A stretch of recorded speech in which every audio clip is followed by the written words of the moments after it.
Good evening, Saints. Good evening.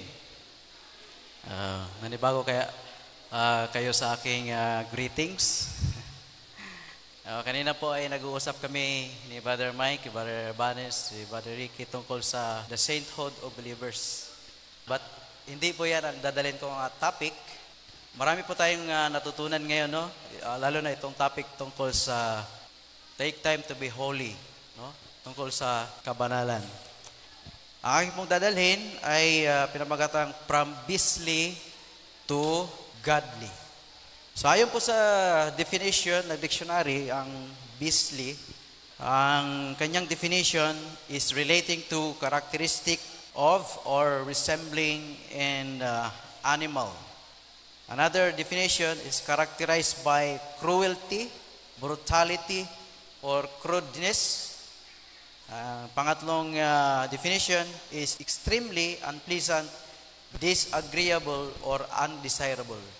So alam po natin, ang tayo, before na tayo ay tumanggap kay Kristo, mayroon po tayong mga ugali na katulad ng animal. Minsan, tayo ay mga mabangis, cruel, brutal, tapos mayroon tayong unpleasant moods, mayroon tayong disagreeable na mga pag-uugali. Sabi ng Education 17, paragraph 2, every human being created in the image of God is endowed with a power akin to that of the Creator, individuality, power to think and to do. Bago nahulog ang tao sa kasalanan, siya ay nilalang sa wangis ng Diyos na mayroon siyang power, at ito lang yung power na katulad sa Diyos na binigay doon sa tao. Ito ang kanyang power of the brain, the power of the mind, na siya ay mag-iisip at makagawa. Napakataas ng plano ng Diyos sa tao. Tingnan niyo po natin sa Genesis, ano ang verdict ng Bible sa pag-iisip ng tao. Kung maalala natin ang Tower of Babel, ang Diyos mismo ang sabi, and the Lord said, behold, the people is one, and they have all one language, and this they begin to do. And now, nothing will be restrained. Sa ibang version, nothing can stop them from what they have imagined to do. Kita natin? Pag walang pipigil sa pag-iisip ng tao, gagawin niya kung ano ang gusto niya. Yan po ang sabi ng Bible kung gaano ka-powerful ang utak ng tao. So, pag walang titigil sa ating mga plano, ay talagang mangyayari ang ating gusto. Minsan, ang tao makasalanan na sana ang kanyang power of the mind ay gamitin niya para sa Panginoon, may magaganda rin namang ginagawa ang tao. Like for example, mga inventions. But not all inventions na ginawa ng tao, sabi ni Ellen White, but man's inventions are not only unreliable. Dahil sa kapangyarihan ng pag-iisip ng tao, marami siyang nagagawa o na-invento. In fact, during the flood, before the flood, marami palang mga technology, mga invention na nawala. We don't know kung ano ang mga na-invento noong time na yon. Sabi ni Ellen White, yung mga tao, before the flood, they have giant intellect. Matatalino. Imagine for hundreds of years. Tayo ngayon, ilang taon nating pinag-aralan ang nature. Pero sabi sa SOP, one lifetime lang pinag-aralan nila ang cycle ng nature. Pinag-aralan na po, one lifetime lamang. Samantalang tayo, 6,000 years natin pinag-aralan yun. So, ganun sila ka matatalino. Usually, ang inventions ng tao ay unreliable. They are dangerous for the placement where God should be. Ang purpose ng taong makasalanan, kapag mayroon siyang katalinuhan, ang tendency niya, siya ang mapuri, siya ang maitaas. So yan ang kadelikado ng pag-iisip ng tao. Alam na po natin ito. Maganda man itong invention na ito. Kung wala ito mga kapatid, wala tayong television, wala tayong radio, at kahit internet. In fact, ang bilyonaryo na si Elon Musk, di ba ngayon, cell-based, cell site ang ating signal. Darating siguro next year, kasi maybe this year, kahit nandun ka sa kasulok-sulukan ng bundok na walang cell site, through satellites, ay pwede kang makatawag. Pumunta ka lang doon sa walang mga kahoy, may signal ka na ng cellphone. Gamit lang ang satellite. That is, gamit nila ang tinatawag na T-Mobile sa USA. So, maganda naman itong invention na ito. Maraming tulong sa atin. Pero, yun nga, ang concern nila is yung debris, pollution, air pollution, space pollution. Kasi hindi man lang isang bilyonaryo ang nagbabalak nito. Si Elon Musk, si Jeff Bezos, nagpalipad siya nung isang linggo ng ilang mga satellites yun to compete kay Elon Musk sa kanyang internet. Meron pa ang China. So, balang araw siguro, kahit nasa ilalim tayo ng lupa, baka meron na rin signal. Ambisyoso ang tao, mga kapatid. Nuclear energy. Maganda bang invention ito, mga kapatid? Maganda rin naman ito. Pero napakadelikado. Kung maalala natin yung 1990s, yung Chernobyl disaster, hanggang ngayon, radioactive pa rin ang lugar na yon. Nandun pa rin yung radiation. Kahit yung nag-aaral sa radioactive na material, ano ngayong ginagamit yan? Uranium? Hindi ako magkamali, no? Yung nakadiscovery dyan, mga kapatid, yung libingan niya ngayon ay bawal lapitan dahil may radiation pa rin siya. Hanggang ngayon, pag lumapit ka, maaari ka pa rin tamaan ng radiation, kahit patay na yung tao na yon. So, ganun po ka-radioactive ang uranium. Maalala natin yung 2011, sumabog ang Fukushima, pinangambahan yun na delikado. Pwede rin itong magamit sa mabuti, like for example, energy source natin, kuryente. Pero yun nga, kakibat dyan ay mayroong danger. Dito tayo, the age of AI. 1700s to 1800s, Industrial Revolution. Then, sumunod yung, yung mga age na yun? Internet age. And ngayon, nandito na tayo sa Artificial Intelligence, the age of AI. May mga scientists na nag-predict, baka by 2050, lahat ng trabaho ay gagawin na ng AI. I don't know kung nakapanood kayo, isang pastor nagsisermon, pero Artificial Intelligence. I-try nyo pag-type sa messenger yung gamitin ng AI. Nag-try ako, mga kapatid, sinearch ko, paano ba i-implement ang no buying and no selling? Lumabas doon, mga kapatid. Napakaganda na yung sagot. At isa sa mga sagot doon, gagamit ng high-tech na tracking system. Wow! Yun yung sagot ng AI. Hindi pa ito totally ngayon na-develop ang AI, but marami na siyang application na magagamit. No? Like for example, sa medical, pwede na rin ito magamit later on. But the true potential ay siguro 5 years from now. Marami na tayong ma-encounter na AI na ang ginagamit. Dito tayo. Maganda ba itong invention na ito? Nakikita ko maraming mga kabataan. Maganda ba itong invention na ito, mga kapatid? Maganda ito sa nag-invento kasi sila ang kumikita ng malaki.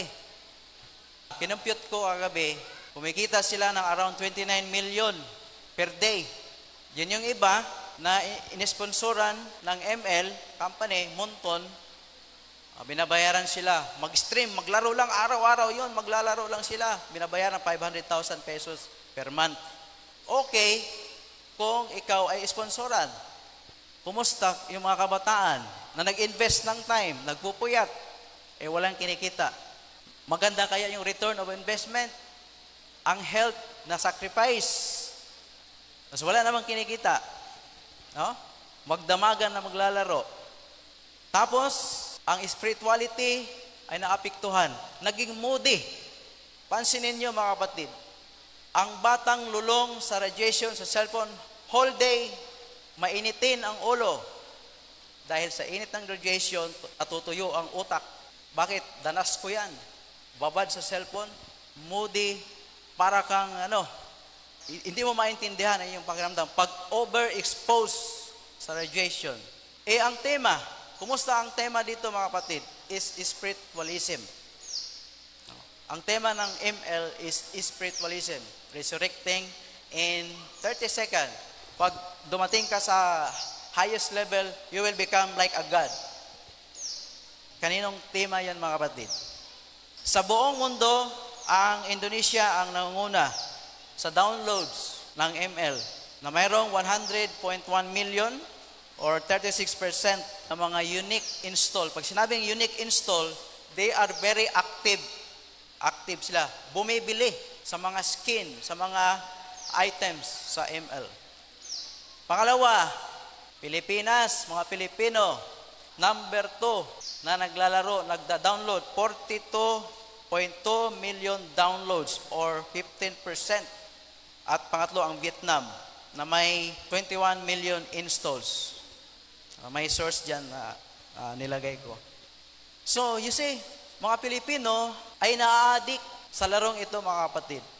Ang mga kabataan na na-addict at ang addiction, whatever form it is, mga kapatid, it's a disease. If ang isang kabataan ay na-addict sa larong ito, it's a disease. No?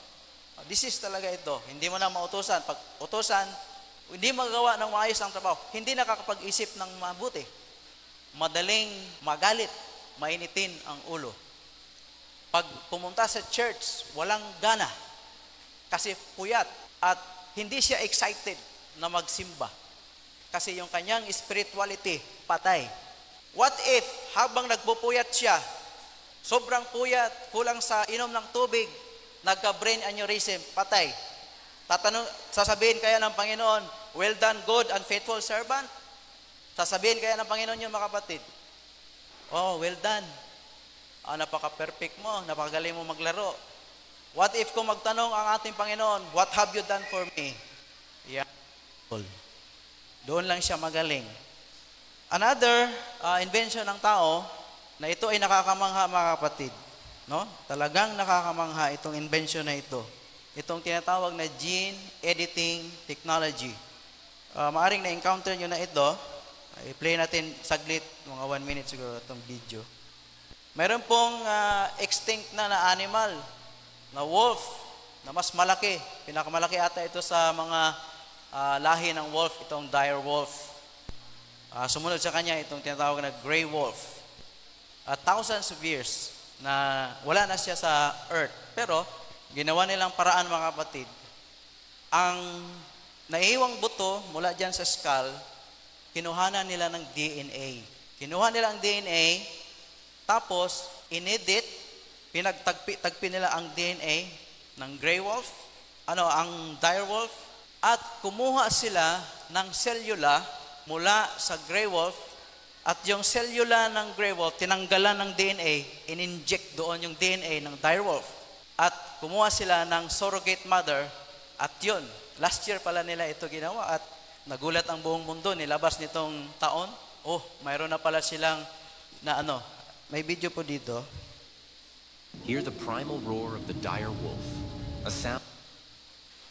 Yan po, mga kapatid. Okay lang yan. Ayan yun ang sound. Yan yung dalawang kasisilang pa lang na dire wolf. Sabi naman nila, 12,500 years ago, during sa time ng Ice Age, Hear the primal roar. Tinatago nila ito sa isang secure na location na may mga surveillance cameras, tapos may mga kuryente pa yung mga barbed wires niya, no? Matagal na itong nawala sa Earth.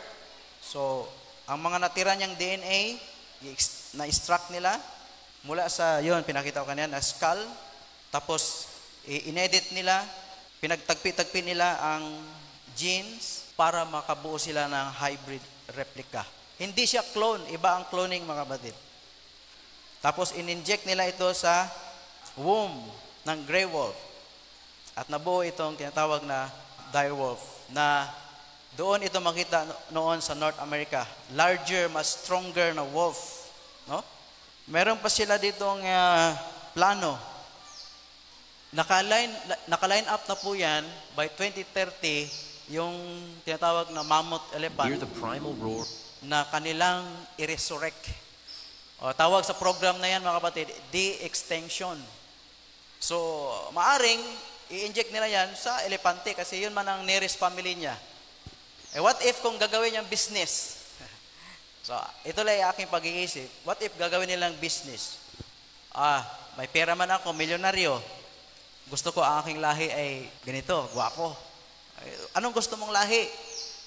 I-edit yung genes. Ano ang mga ethical questions na pwede nating matanong doon? At hanggang saan ito hahantong, itong technology na ganito? Sabi nga ng ibang mga nag-iisip, man is playing God. Naglalaro sila sa Diyos. Ito, cell-based meat substitute. Ang nakita nyo po dyan, anong nakita nyo? Flesh, no? Karne po yan, mga kapatid. Pero yung karne na yan, ay hindi yan galing sa kinatay na baka, o manok, o kambing, o usa. Galing po yan sa isang cell at pinalago nila sa isang laboratory hanggang sa nagkaroon ng flesh. From a single cell. Ang nakakuha ng idea, kasi familiar na, sikat na ang tinatawag na stem cell. Doon siya nakakuha ng idea. Diba yung stem cell, pagka may problem tayo sa ating katawan na hindi na kaya, injikan yan doon ng cell, galing, like example, galing sa sheep, at mag-generate ng bagong tissue doon sa part na yon. So yan po ang pinagkukunan ng idea na kahit sa pagkain natin, cell na rin galing. Pero hindi galing sa kinatay. Walang dugo po yan. No? Walang dugo, walang immune system, walang buto, diretsong laman, mga kapatid. As of now, meron ng 70 mahigit na mga company sa buong mundo nag-produce ng meat substitute. Bakit ko sinare ito? Kasi tayo mga vegan, minsan kasi may narinig ako, kayo mga vegetarian, hindi nga kayo kumakain ng karne pero nagawa kayo ng karne-karne. Baka sa kakahanap natin ng meat substitute, maka-encounter tayo nito, pinaghalo sa kung ano man yung binibili natin online, hindi natin alam na pinaghaluan na pala ng meat substitute. Ano ba ang problema doon, mga kapatid? Yung sinabi ni Ellen White na animalism, na ang pagkain ng karne ay may tendency na nakapag-animalize ng tao, it's not just sarap ng karne, mga kapatid. But yung pinakita ko sa inyo kanina, yung tungkol sa genes, tungkol sa DNA, mayroon pong pag-aaral na may mga DNA na nakain natin dyan, sa cell na yan, na maka-escape sa digestion at ma-incorporate sa ating circulatory system at maging part ng ating body. Kaya nagproduce ng mga sakit, ng mga cancer. Kasi sinisira niya ang original na program ng ating katawan. So, ang ethical question, pwede ba natin kainin yan? Kasi flesh man yan siya, walang dugo. For me, hindi ako kakain. Why? DNA pa rin po yan ng animals, mga kapatid. Galing pa rin po yan siya sa animals. At ang question yan is yung genes na ma-transfer mula doon. At ang tanong dyan, hindi man yan kompletong na-develop na system, kasi hanggang laman lang naman yan. What if kung pagpasok ng katawan, magpapatuloy ang cell multiplication sa katawan? Totoo ba yun na magkaroon ng problema ang ating katawan pag kumakain tayo ng ganyan? Ito ang report. Ayon sa Food and Agriculture Organization of the United Nations, during the expert consultation, all potential hazards in the 4 stages of cell-based food production were discussed. So, diniscuss nila yung cell-based na food production. Cell growth and production, cell harvesting, and food processing. The results show that there are 53 potential sources of hazards. Mayroong nakita silang 53 na nakakasama that can lead to problems and negative health consequences.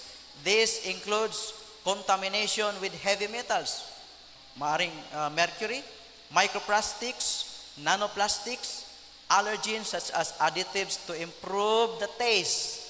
Siyempre, dadagdagan nila yan ng flavor and texture of these products. Chemical contaminants, toxic components, antibiotics, and prions. So yun po ang findings nila. Hindi pa rin siya safe. Mas lalo ngang hindi naging safe. Kasi, sabi ni Ellen White, ang inventions ng tao is mostly unreliable and dangerous. Particular attention should be paid to the mechanism of self-proliferation in bioreactors.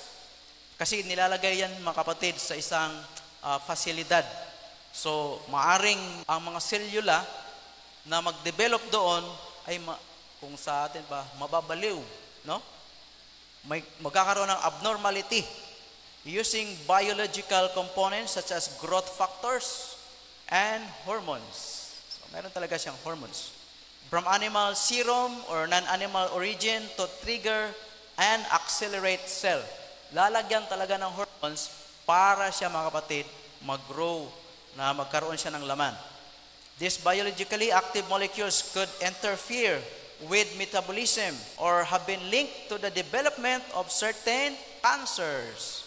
Ayan, maka-interfere. Pag kinain natin, mas lalong masama sa kalusugan ng tao. Therefore, these products potentially carcinogenic effects could be particularly serious for human health. Nandyan yung source. Now, ang utak ng tao na binigay ng Diyos with the power to think and to do ay gusto ng Panginoon na gamitin ito sa mabuti. Pero pagka nagkaroon ng kasiraan, pagka may practices sa isang tao na nakasira sa function ng kanyang utak, ang langit ay hindi na makaka-communicate sa kanya dahil ito lang naman ang ginagamit ng langit na kung saan makaka-communicate siya ng mensahe sa atin. Yung gamit ang mga brain nerves natin. No? Sabi nga sa Proverbs 23, kung ano ang estado ng ating pag-iisip, yun tayo. As a man thinks in his heart, so is he. Kung ano ang palagi kong iniisip, ay yun ako. Kung negatibo ang aking pag-iisip, maging ganun ako. Pag si Kristo ang aking iniisip, maging ganun ako. Kasi yun ang sinasabi ng Apostol Pablo, by beholding, we become changed. That's why the only security for any soul is right thinking. Para makapag-isip ng tama ang isang tao, kailangan niya i-feed ang kanyang mind ng mabuting mga pagkain. The food for the brain, food for the mind. Kasi kung hindi tayo makapag-isip ng tama, hindi tayo maging ready sa pagbabalik ng Panginoon. Kasi sabi dito, if you are right with God today, you are ready if Christ should come today. If hindi tayo, ngayong araw ito, hindi mabuti ang aking pag-iisip, negatibo. Kasi, stress dahil sa ating kagagawan, so, na-burden ang ating brain, na-clog ang stomach, hindi tayo makapag-isip ng tama, lalo na yung umiinom, na-clouded ang brain, nag-drive ng motor, na-disgrasya, patay. Hindi maging ready sa pagbabalik ng Panginoon. Now, ang right thinking, kailangan ito sa salvation, no, ng kaluluwa. God wants right thinking and intelligent men to do the great work necessary to the salvation of souls. Kailangan ba na right thinking at matalino ang gumagawa para sa salvation ng souls? Kailangan po ba, mga kapatid, na tama ang ating pag-iisip? Of course. Bakit? Kailangan natin intelligent mind. Dahil hindi mag-aparehas yung pag-iisip ng tao. Sabi ni Ellen White, to deal wisely with different classes of minds under varied circumstances and conditions is a work requiring wisdom and judgment enlightened and sanctified by the Spirit of God. Like, for example, this camp meeting. So, ang purpose ng camp meeting natin is isa doon is soul winning. So, marami tayong bisita na first timer. So, kailangan i-deal natin ang kanilang understanding na hindi sila ma-offend. Na pag-uwi nila, yung impression nila sa atin ay Christ-centered tayo ng mga tao. Hindi negative. Pag-uwi nila, ay ayoko nang bumalik doon kasi ganito, ganyan. So, kailangan po, kahit sa pag-present ng health message natin, kailangan natin ng intelligent presentation. Hindi lang basta-basta na pagka may nabasa ako, naalala ko doon sa amin, may isang kapatiran na nakabasa na ang spices ay hindi rin maganda. Hindi na sila nag-i-spices. at nangaral. Yung mga nag-i-spices dyan ay hindi yan makarating sa langit. Grabe. Yun ang naabot ng kanyang understanding. At bakit kailangan natin right thinking, mga kapatid? Kasi pag hindi tama ang ating thinking, may mga tao na gusto nilang yung kanilang isip, kontrolin yung isip ng ibang tao. Yung kanilang personality, immerse nila doon sa personality. That is the concept of slavery. Tanggalan mo ng sariling pag-iisip yung tao at immerse mo ang iyong will doon sa kanya. That is slavery. Kaya sabi ni White, stand in your God-given personality. Be no other person's shadow. Expect the Lord will work in and by through you.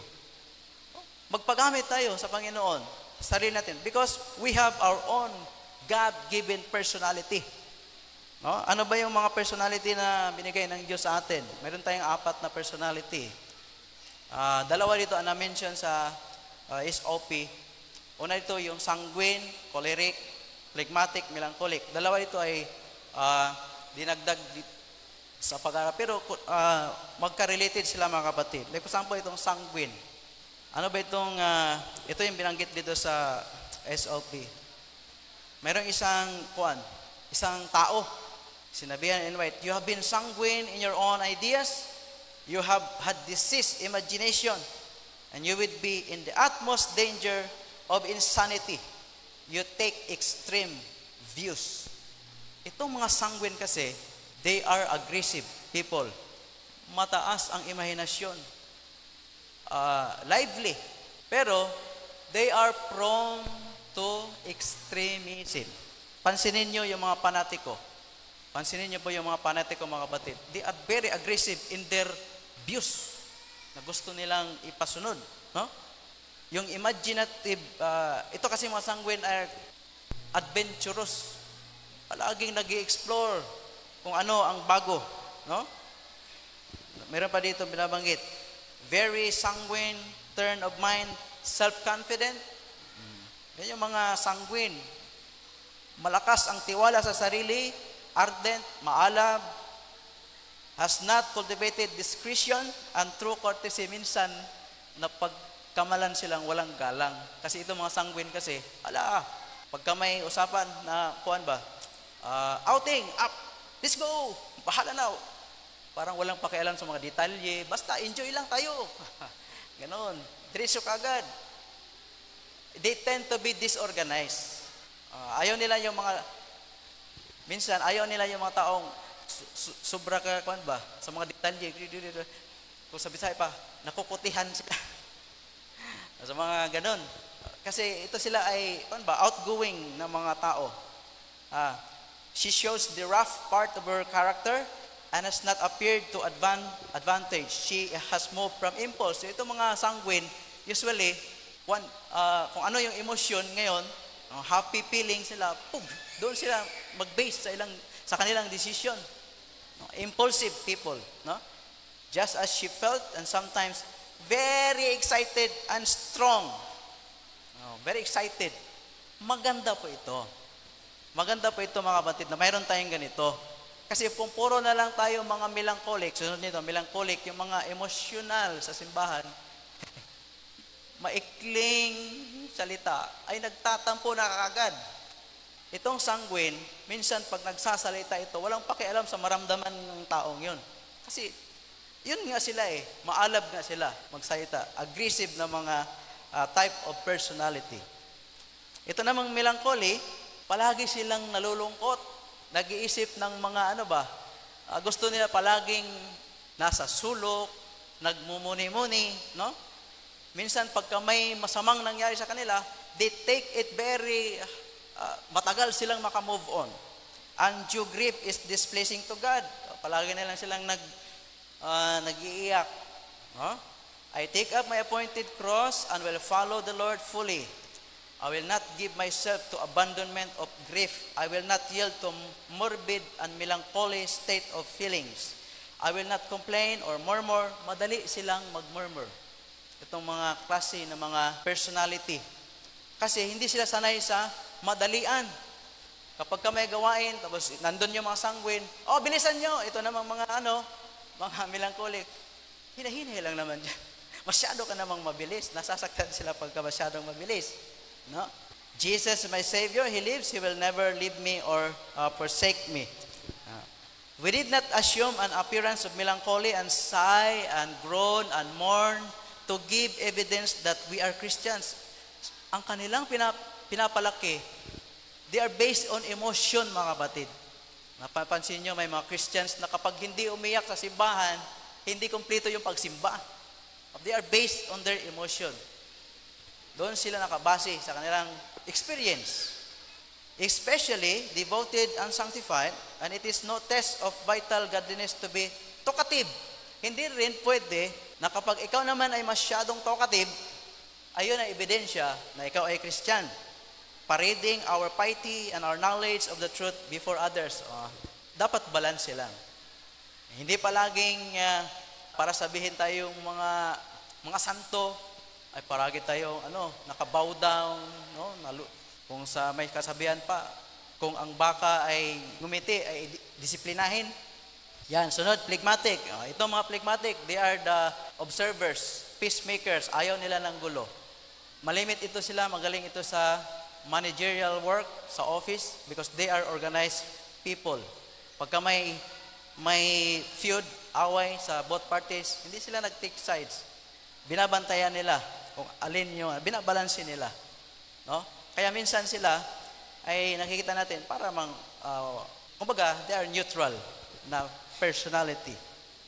Then, ito, last, choleric personality. Ito ang delikado kapag mayroon tayo nitong personality pero hindi sanctified sa Panginoon. Kasi ito ay assertive, ambisyoso, at gustong may resulta kaagad.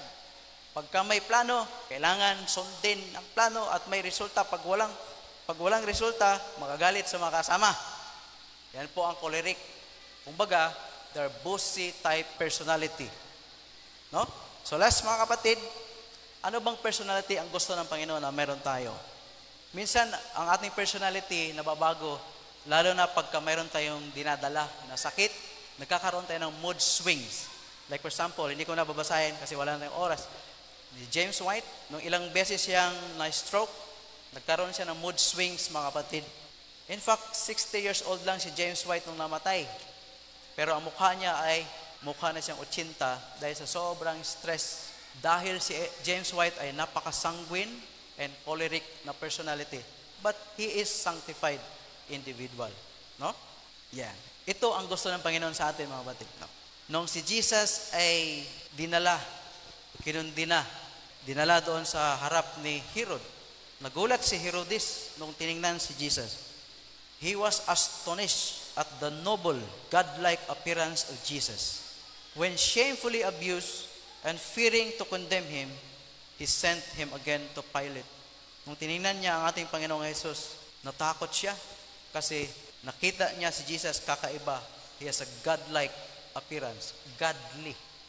At yun po ang gusto ng Panginoon sa atin, na makita tayo na kahit magkaroon tayo ng mood swings like ni Moses na nagkasala nga dahil siya'y nagalit, at the moment nung siya'y napuno na wala ng pasyensya, ang gusto ng Panginoon na tayo ay ma-develop yung ating personality na just like the personality of Jesus. Even though si Moses nagkasala, ang good news doon, mga kapatid, is nagsisi siya doon sa kanyang pagkakamali. Sana si Moses ngayon, ando na sa heaven. In conclusion, God's ideal for His children is higher than the highest human thought can reach. He has given in His holy law a transcript of His character. The ideal of Christian character is Christ-likeness. So ang ating goal bilang mananampalataya is maging kagaya tayo sa karakter ni Jesus, yung personality ni Jesus. Through the power of the Holy Spirit, ay mapasa atin at magiging godly tayo. Mula sa pagiging cruel, katulad sa isang animal, magiging godly tayo like Christ. Good evening.